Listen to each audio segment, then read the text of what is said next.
Ladies and gentlemen, welcome to It's Rainmaking Time. This is Kim Greenhouse. It's a delight to have you tune in. And this is a Father's Day special.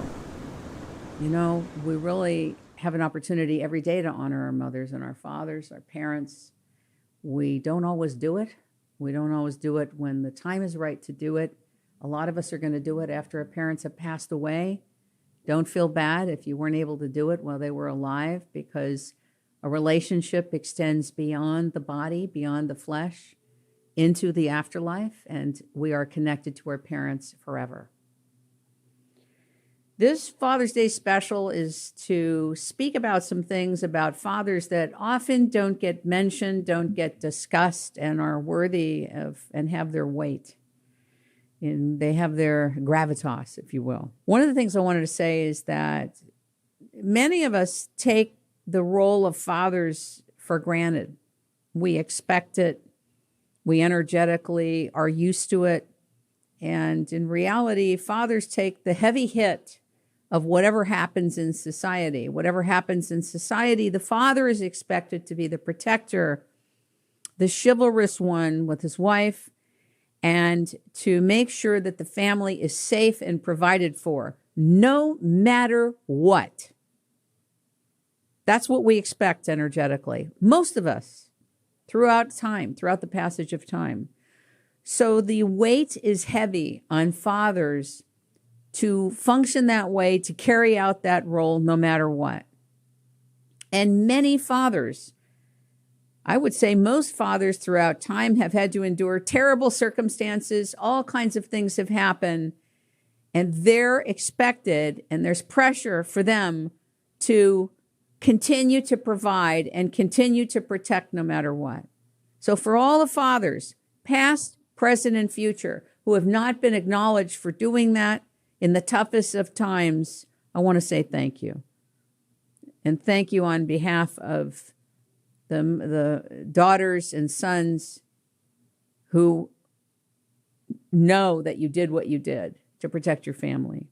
Also, I want to acknowledge something unique about fathers, which is that in order to be in the role as a provider, a lot of fathers may decide at critical moments of their lives not to do the very work, the very profession, the very creative endeavors that they really want to do.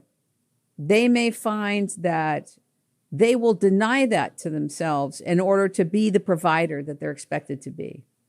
And it's a tough situation because a lot of fathers have to carry the internal resonance of disappointment of things they couldn't do or elected not to do in order to be in that role.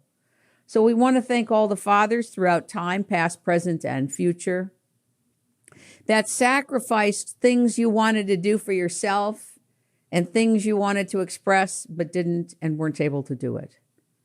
So thank you. I will say that I am definitely Lloyd Greenhouse's daughter. I am for sure a fruit of the tree of my father. My father was a magnetic guy. He was an MC, a natural-born MC, master of ceremonies. He was a wonderful storyteller. He had a pretty volatile temper, very much like my mother did. And together there were some wild things that went on in our household. He was an incredible golfer, and he had a lot of friends, a lot of people that loved him and cared about him. He was known for a sense of humor and the adventures that people would experience when they were with him and around him. He was a natural-born entertainer, and he entertained a lot at the house. And through events together, he would throw events together and throw parties, and a lot of times not even show up. People go, "Where's Buddy?" And Buddy was the one who put the parties together. And he had a way about him. He had a kind of a wild spirit, kind of a detached spirit about him, but he loved to laugh. He loved storytelling. He was a hard-working executive at the Gary Steel Company, where he sold and managed sales teams there. He did international business. He was known for his talks and his rapport with people internationally. He was incredibly well dressed. When I would remember every morning he would get up and get dressed and go to work. He looked fantastic. He was dressed to the nines, very much like my mother. He had on great cologne, and he would leave and drive to Long Beach, where he would go to the Gary Steel Company day after day after day. And something very strange would happen to him on the weekends. He would get in his golf pants and his golf outfit. The guy looked like he was in a flood most of the time. I mean, they were at least 3 inches too short. And with the shoes and the top, sometimes he wore blue pants and a pink top. I don't know who my father became on the weekends, but I didn't recognize him. I want to light a candle. I didn't get a chance to do this because I didn't think of it for Mother's Day, but I want to light a candle here for all the fathers who need to be remembered throughout time, of all that you've sacrificed and given both to your children and to your wives and girlfriends. And there are fathers that are not necessarily married, but they're fathers. And what is a father? What is a father?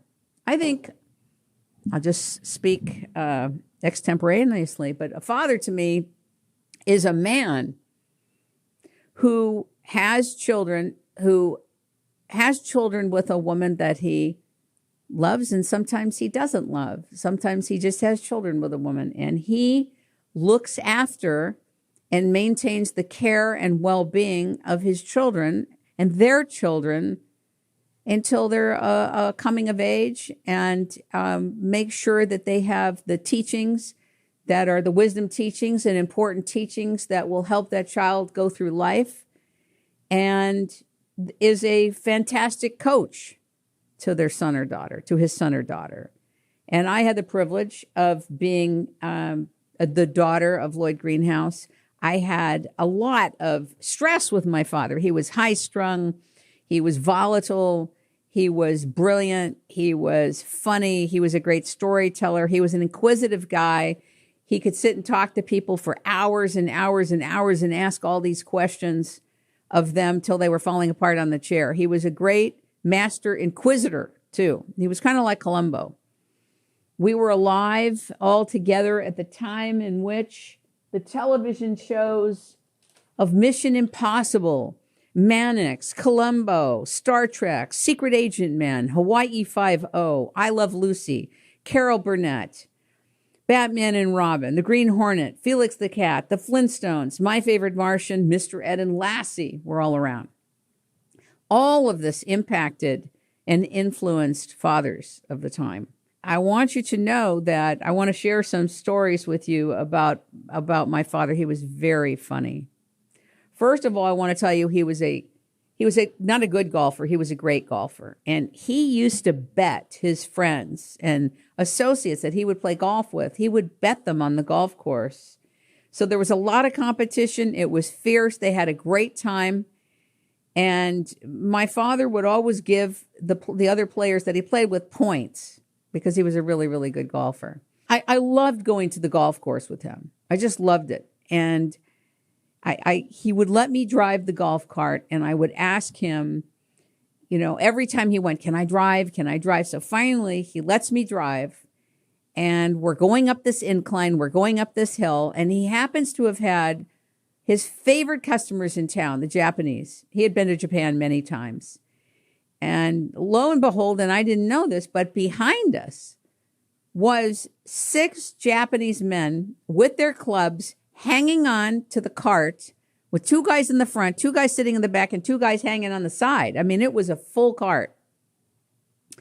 Now, I don't know what happened to me, but as I'm driving and I'm all excited and we're going up the hill, I hit the button in reverse. I don't know what happened to me, how I did that. But the car backs into them, bumps into them, and all of a sudden, they're all everywhere, speaking in their language, yelling, screaming, laughing, and they're going literally down the hill behind us. They're rolling down the hill, and my father completely loses it in the cart, busts up laughing, and I mean, he had to literally stop our cart, from pushing them down the hill. It was a disaster. And to make it up, my father invited all of them to dinner. So they come for dinner, and My mother's very excited about this. She gets to meet the wives and all these people that she's heard about. And they come in and we're all sitting at the dinner table. And one of the things that we had at the dinner table is we had a bird. We always had a bird. We had dogs. We had a bird. We had puppies. It was a very busy place. We had a bird named Bimbo. Now, Bimbo was a good bird, okay? There's only one slight problem. Bimbo was being secretly taught how to swear in the privacy of the Greenhouse family home by yours truly. I taught Bimbo some very bad stuff. I think I was like 10. And every night when we would have dinner, we would put towels around the bird cage so that Bimbo would not start squawking. But this night, we also put towels around the cage, and Bimbo was in the cage, and all of a sudden, we're all having dinner. It starts. Bimbo is ripping it. I mean, ripping it with the swear words. And my father, for some reason, he looks at me. And my mother looks at me, and everybody's looking at me like they're going to kill me. And all of a sudden, my mother starts banging things. My father starts banging things. They're humiliated in front of their customers and their guests that this bird is now spouting off these horrible words. Need I tell you the punishment that I had when this evening was done? I just said to them, take Bimbo. Let's let Bimbo out. I think Bimbo needs to come out. Bimbo needs to come out, you know. And what needed to come out was I needed to be extracted from that family because this was so bad. My parents were literally ready to disown me at this time. They were so humiliated. I feel terrible even to this day. Now, Bimbo had a very bad demise later in life. We won't talk about that now. That's for another commentary. We had a few birds named Bimbo. It was not popular because they needed to be reincarnated a lot, you know. I don't know how the dogs got into the cage, but maybe there was a bear in our house. I'm not sure. My dad had a guy named Mel Ross that he used to play golf with. This was a very, very high-strung guy, too, and he would bet Mel. They'd bet a lot of money on the golf course. And one day, and there's like a lot of money's at stake, and I knew there was a lot of money at stake, so we go onto the putting green. Something made me move my foot. I know it was bad. I wanted my dad to win, so I moved my foot, and Mel missed the putt.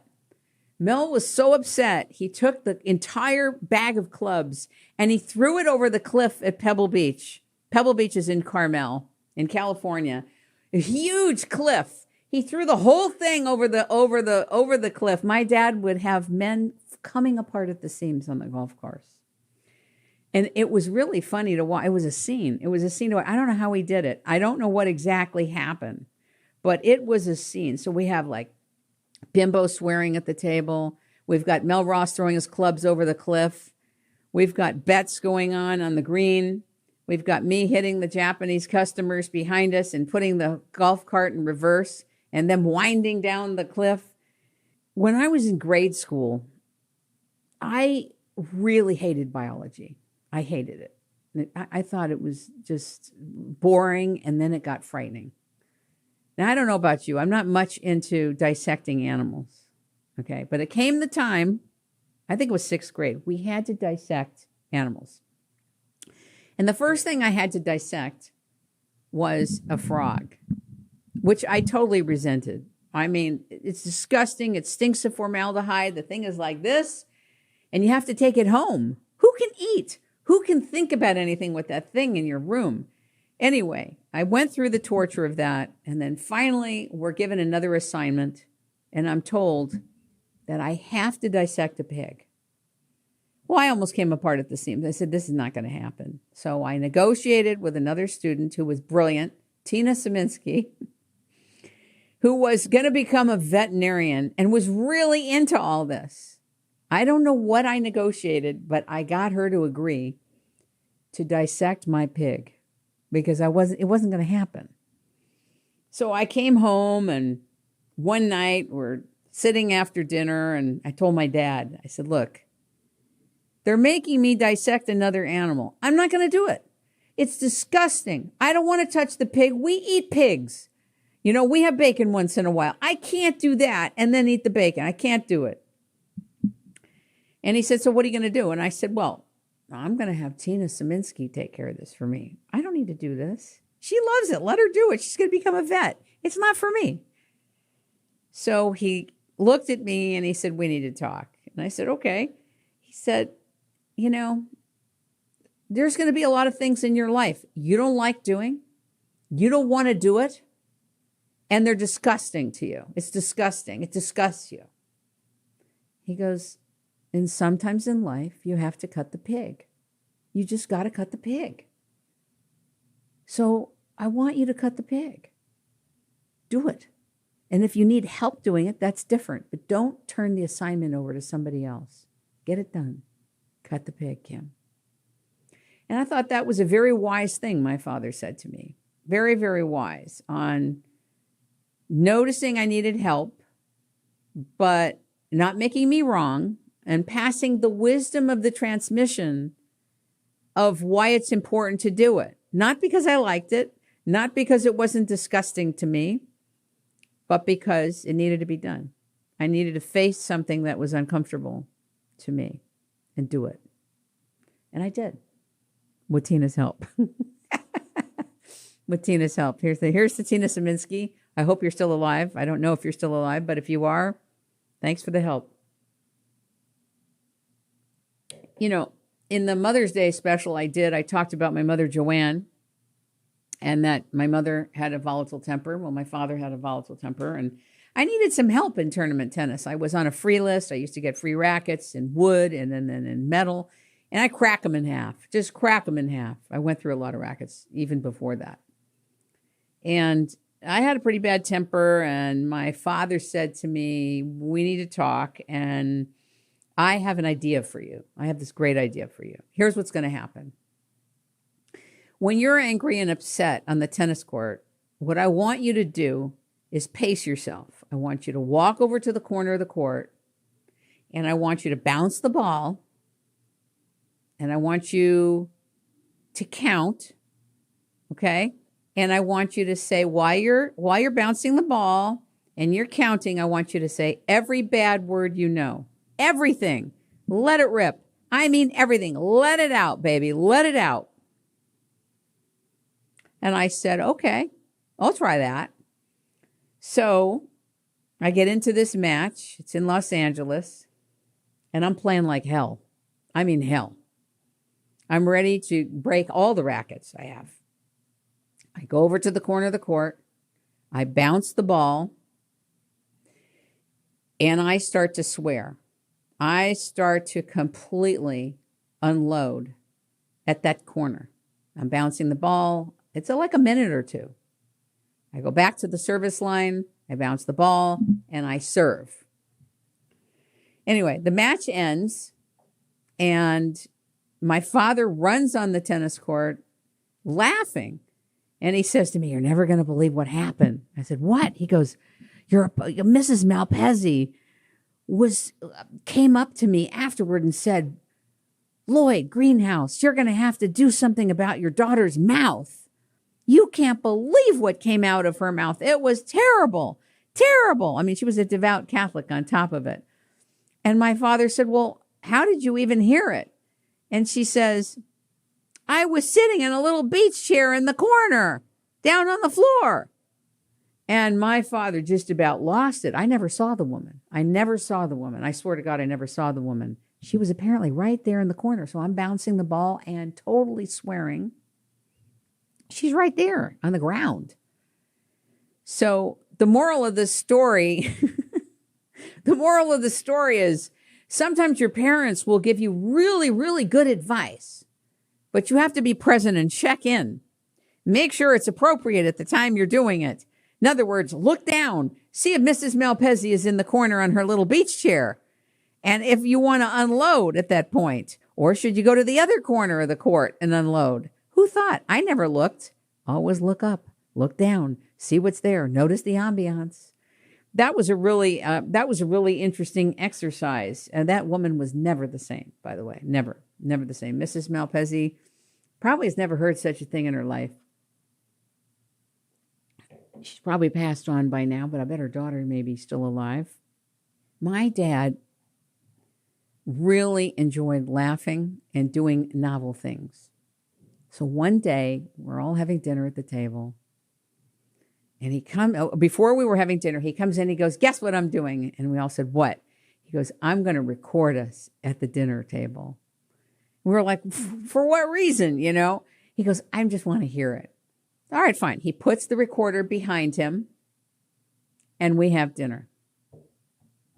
Now, we don't know what to expect. We don't even remember after a few minutes that the recorder's there because it's behind him. So we finish the dinner. He goes, okay, now I'm going to play our dinner hour. My dad brings it out. He puts it on the table and he hits play. All we heard was pass to this, pass to that, clanking and banking. All we heard was like knives and forks and banking and the tables and this and like you never heard. Where was the conversation? It was all pass the food, da, da, da, da, da, da, all this clanking and banking. We laughed so hard at the table. It was insane. Like, where was the conversation? There was that. I don't remember hearing a conversation. We just roared. We roared. So I just wanted to tell you that, you know, dinner hour could be a kind of heavy place. There's a lot of years I wouldn't sit at a dinner table because there was such tension at dinner hour. My dad would come home from work and whatever happened that day. And my mother would spend hours on the meal and she's tense if everything is all connected right. And then, of course, if you listen to the Mother's Day special, you know that the phone would ring during the dinner hour. And, of course, who would it be? The cab company, who was terrorized by my mother. And my father taught me. My father was really great at this. My father trained me how to answer the phone and how to screen calls for him. He trained me so well that his friends were ready to kill me.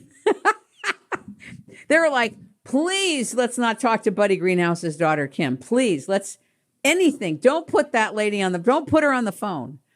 So they would call and somebody would say, is this the Greenhouse residence? I said, yes. Well, who is this? I said, well, who is this? You're calling us. Who is this? And they would go, well, this is Nate. I said, well, hello, Nate. We're in the middle of dinner right now. Can I take a message for Dad? I need to speak to your father. I said, Nate, it's not going to happen. We're in the dinner hour right now, and I'll take your message for you. Whatever. They would go out. They were dreading me answering the phone. My dad would laugh so hard at the table, having me be his gatekeeper. You know, so this went on a lot too. So I learned how to be a gatekeeper for him and how to finesse these calls. And they would go out of their mind. Sometimes they would play with me. They'd say, well, I'd like to speak to Lloyd. And I said, well, Lloyd's occupied right now. Can I take a message? You know, like they thought they were calling a corporate office or something like that. So I used to do that. And let's see.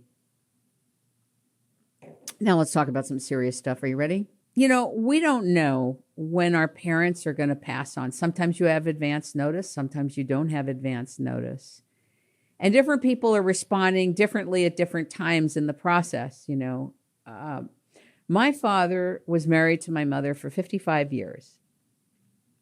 And his whole life was her, aside from his work. And he was not the kind of person that was going to, you know, stand by easily and not have his wife with him. That was not going to happen. He had to have Joanne with him. And when she got Alzheimer's, his life critically changed. And eventually he became her caregiver, which is a very tough role for a parent, a husband or a wife, to be the caregiver for their husband or wife, particularly in an Alzheimer's situation, because you're watching your partner disintegrate in front of you. And so he suffered a lot doing that. And I remember that there was a time he could not live with her and he could not live without her. And he gathered my sisters and I together. And he said, I want you all to know that I'm going to die soon. I'm ready to go. I want to die. And he started to cry and he said, I can't live with your mother and I can't live without her. And I don't want to be here anymore. I can't watch this. I can't do it. I can't do it anymore. He goes, I've done everything I can do. I'm at the end of my life. I've had a good life and I'm ready. And of course, each daughter responded differently to that. My older sister, my younger sister, and myself. When that meeting ended, I stayed in the room because in Jewish families, you do not cremate, you bury. But my father wanted to be buried. Wanted to be cremated. Lloyd Greenhouse wanted to be cremated. And so he asked if I would spread his ashes at 3 locations. First he asked, would you? And I said, well, you gave me such a rough time in life. We have to make a deal. And he goes, what deal? And I said, well, I've been traveling all over to set up a new network for humankind that you don't understand yet. And I really want your support when you transition and you pass over. I want your support from heaven to open doors for me. And I said, you haven't done that in your life, and you've been very reluctant to be supportive of what I've been doing, but I need it. And I'll spread your ashes, but I want you to promise me to do that. And he laughed and he said, okay. I said, don't just tell me okay, but don't do it. I want you to do it. Open the doors, swing open the doors for me. And he said, okay, I'll do it. I said, okay, you got a deal. So at the time of his passing, I did exactly what he asked. He asked to have his ashes spread at Roxbury Park, near the tennis courts, at the first hole on the golf course at Rancho Park in Los Angeles, and in both gardens, the front and the backyard of the home he shared with my mother and the family. And I agreed to do it. And that's exactly what I did. The thing that you don't always know, at the time of the death of a parent, a lot of families can be polarized, or the polarization can happen afterwards. So all the unfinished business in the family comes to a head and is revealed. It turns out that at the cremation time event, they brought my father out in a cardboard box. And I was very, very shocked and upset to receive my father in a cardboard box. I felt angry and it was undignified to bring him out like that. I wanted someone to have told me, but nobody told me. So it was shocking. And I remember looking at him in a white sheet and thinking, I wish this could have been different, but this is how it is. And I had on it's Rainmaking Time necklace that I had made, blue, said it's Rainmaking Time. I think it had, I don't remember if it was gold here or silver. And I took it off, and I had the person who had brought him out lift his head up, and I put it around his neck. And I said to him, even though he wasn't there anymore, you are being cremated with its Rainmaking Time to make sure you keep your promise to me. We're burning it all up together, and you can't escape. It's Rainmaking Time, because it's Rainmaking Time, and you have a deal. We have a deal in heaven. We have a deal. And then he went in and was cremated, and the head of the mortuary brought his remains back to me on the set on a show I did called The Business of Death.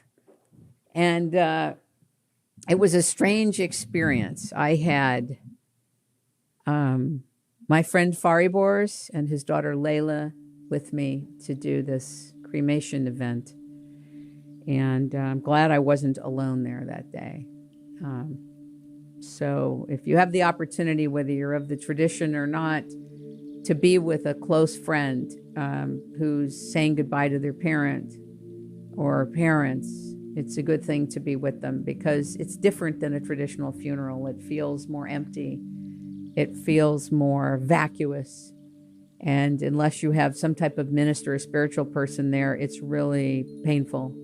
It's a painful, isolating kind of event. And most of his friends, by the time he passed, had passed as well. He was 79 when he passed. My mother passed at 79 as well, but she passed 5 years after him. And it's interesting that before he passed, he said, "Your mother will last 5 years and then she's going to pass." He was also very tuned in. He had a feeling about it.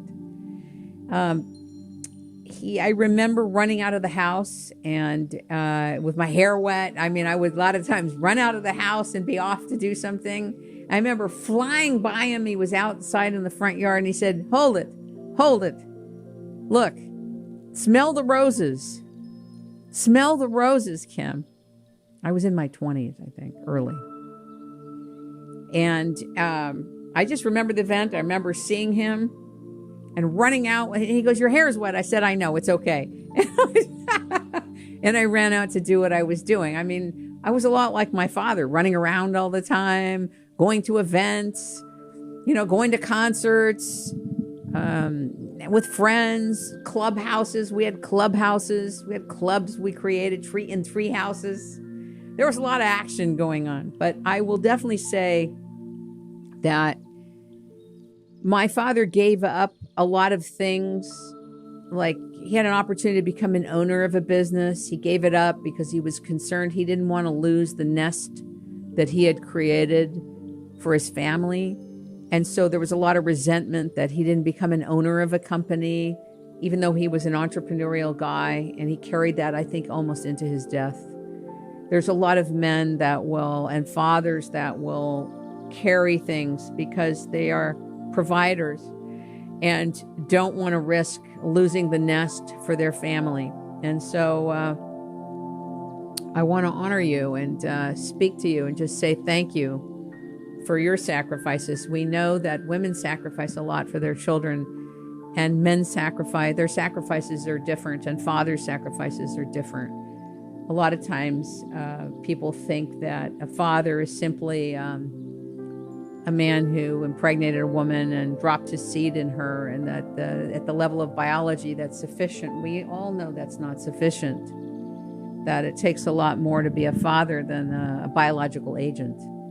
And so we want to thank all the fathers that are there and continue to be there for your children and for your wife or your loved one, and helping bring in wisdom and bring in a peacefulness and bring in strength and confidence and courage and a lot of the things that are needed in life, particularly at this time of life. I want to thank my father for instilling in me a sense of consciousness. I would say consciousness and awareness about social interaction. My mother did that as well. For instilling in me a sense of humor with all things in life. The ability to tell stories and share stories along the way in life, and to not give up. My father was one of my biggest fans, even though the way he expressed it was, mixed, always mixed. But he loved his daughter, and he loved all of his daughters very much and very differently. And sometimes I think we think that because parents love their children differently, that they love them better, or certain ones better. And that sometimes is true. But what's also true is that parents have different connections and rapports to their children that are expressed differently. We don't know why, but they are. And my father definitely loved his wife and my mother, Joanne, to the end of the earth, and loved his children, all of them, Karen, Jackie, and myself.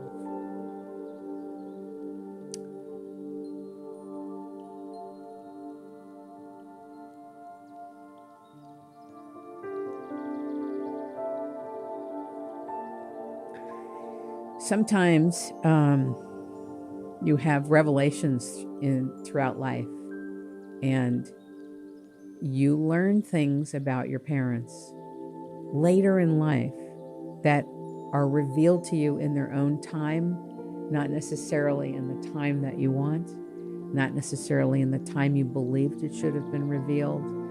You learn your parents as you live and experience life. not always in their presence, oftentimes not in their presence, sometimes in their presence, and a lot of times after their passing. The relationship continues, the connection continues, however, differently. And I believe that as we do our own healing, as we do our own mending, as we do our own internal house cleaning, we have a chance to get to know our parents better in time. You know, like my father's father, my grandparents were great, really, really great, lovely grandparents. However, my father was an only child, and his father wanted him in his business. So for a while he was in the insurance business, and then he left it. He had a lot of personal issues with his father. And of course, that's a grandfather of a certain time frame in life. My father was also in the war. He was a radio announcer in the war. He was stationed in Nice, France. And he told a lot of stories to us. One of the things my dad used to do is he would put us to bed at night. My mother would, but also my father would come in. And he would tell me stories of something called like Johnny in the airplane. I don't know what it was. He would do this whole thing about Johnny in the airplane is flying and the plane is flying. And I remember looking at his hand and he goes, and whatever were the stories, by the time Johnny landed the plane, I was out cold. My dad would tell me these great stories. And we would go to all the baseball games, basketball games, football games. We were at a lot of baseball games. And I remember hearing the sound of the baseball when I would sleep, would put me to sleep. My dad would come in, he'd turn on the baseball game, he'd talk to me, and before you know it, I'm hearing the ball being cracked, and then I'd be asleep. But I want to say that my father instilled a lot of things that he didn't know at the time he was alive that are with me, that are carried with me, that are emanating and pulsating in me, and I am grateful for those, most of them. Most of them. I don't know about the temper part. The temper part is like a real ripper. But everything else, I would say, even though he gave me the hardest time, I would say, between the three sisters, the hardest time. Of course, I was the one that was kind of off the charts with what I felt needed to be done in society and what needed to be set up and why. So he didn't understand me. He was like, why don't you just sell real estate or get a job as an office manager? It's not going to happen. I can barely manage the papers I have on my desk right now. That would have been the worst run office in the world. But anyway, I want you all to know that before Father's Day and the honoring of fathers is taken away from society by some very strange and demented controllers of the world, I want this Father's Day us to honor our fathers. Remember the good things we can about our fathers, if we can. Not all fathers are good. Not all fathers are great. Not all fathers are nice. Not all fathers are good people. But most of them are. And so I want to wish you a happy Father's Day. Thank you for watching. Thank you for tuning in. This is Kim Greenhouse, and it's rainmaking time. Thank you very much. I think this is a temporary wrap until the next time.